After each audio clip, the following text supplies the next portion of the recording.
Thank you, Mr. President. I am going to make a unanimous consent request, but first I want to say a few words about the legislation about which the request pertains, and I want to thank my colleague, Senator Bob Casey, for joining me on this.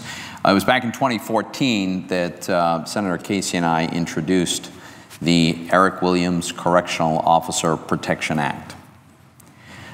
It's a bipartisan bill, Mr. President, and it's got a simple idea. The idea is to better enable those men and women who protect us every day by working as corrections officers, to better enable them to protect themselves in the very dangerous environments in which they go to work every day.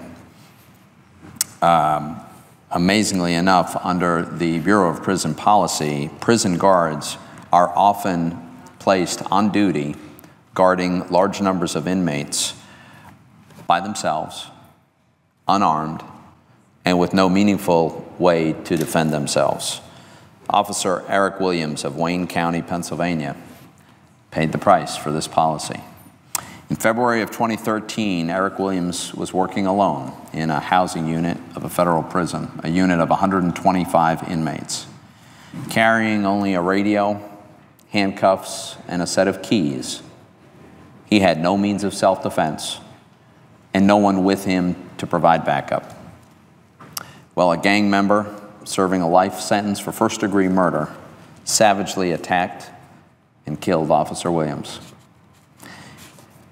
The inmate used a homemade weapon to stab Eric 129 times. He beat Eric so badly that his skull was crushed. The damage was so severe that Eric Williams' father stated, "I didn't even recognize my boy laying in the casket." Eric was just 34 years old. Mr. President, this Bureau of Prison Policy is very misguided. We send our law enforcement officers alone without defensive gear to guard large numbers that include convicted killers. So I, working with Senator Casey and with Eric Williams' parents, Don and Jean Williams, we introduced the Eric Williams Correctional Officer Protection Act. And I should point out that Don and Jean Williams have been absolutely heroic advocates in insisting that correction officers have this tool at their disposal. And what it is, it's a bill that would require the Bureau of Prisons to issue non-lethal pepper spray to guards at high and medium security prisons so that these guards will have some means to protect themselves, some means of self-defense. And we know this works. We know this works because there are many, many documented cases where a violent attack is immediately ended by deploying pepper spray. The fact is, pepper spray completely and immediately incapacitates an attacker. And it does so doing no permanent damage. Well, it was too late for Eric Williams, but there are thousands of correctional officers across America who are working in dangerous environments every day, and if we pass this legislation, we're probably going to save some of their lives over time.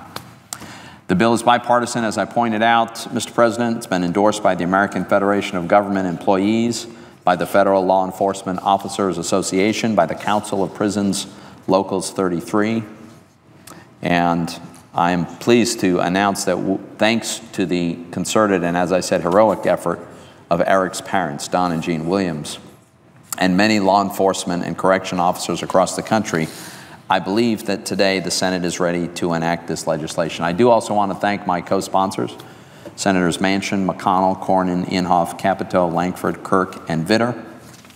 And before I make the formal unanimous consent request, Mr. President, I will yield to the senior senator from Pennsylvania who has joined me in this effort from the beginning, Senator Casey. Mr. President. Senator from Pennsylvania. Thank you, Mr. President. I want to thank Senator Toomey for his work on this legislation, our work together, and especially want to commend, as Senator Toomey did as well, Don and Jean Williams, the parents of Corrections Officer Eric Williams. And I won't reiterate the horrific nature of his death. Senator Toomey outlined that.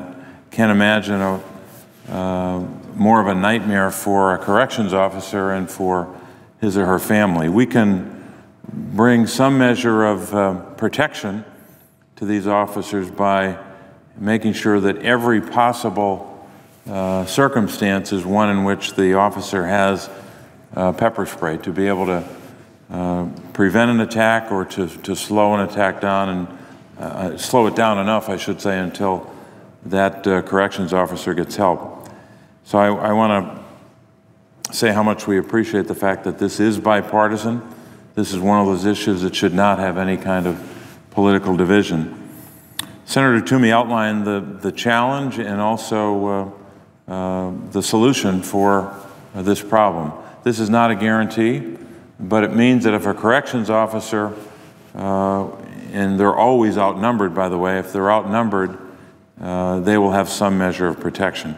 I want to emphasize one thing that I certainly forgot about, or maybe never fully understood until I was in a line for the viewing at Corrections Officer Eric Williams's viewing before his funeral. It was, the line was full of law enforcement officers. And I think sometimes we forget, and it was made clear to me that night, that these individuals are part of law enforcement. Just like police officers at the local level, or state police officers, or other law enforcement personnel. When you work in a federal prison and you're a corrections officer, you're part of law enforcement. So those of us who work hard to provide resources for law enforcement should once again support legislation like this. So I'll submit a longer statement for the record, but I want to thank Senator Toomey for his work. And I want to thank those who made this possible, and we hope we can have this legislation passed to the Senate before we leave by the end of this week. I yield the floor. Senator from Pennsylvania. Thank you, Mr. President. Again, I want to thank Senator Casey for his excellent work on this. And at this time, Mr. President, I ask unanimous consent that the Committee on Judiciary be discharged from further consideration of S-238 and the Senate proceed to its immediate consideration. The clerk will report. S-238, a bill to amend Title 18 United States Code to authorize the Director of the Bureau of Prisons to issue oleoresin capsicum spray to officers and employees of the Bureau of Prisons. Is there objection?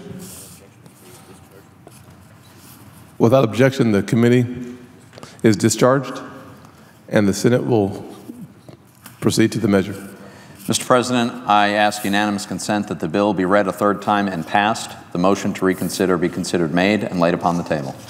Without objection. Thank you, Mr. President. I yield the floor.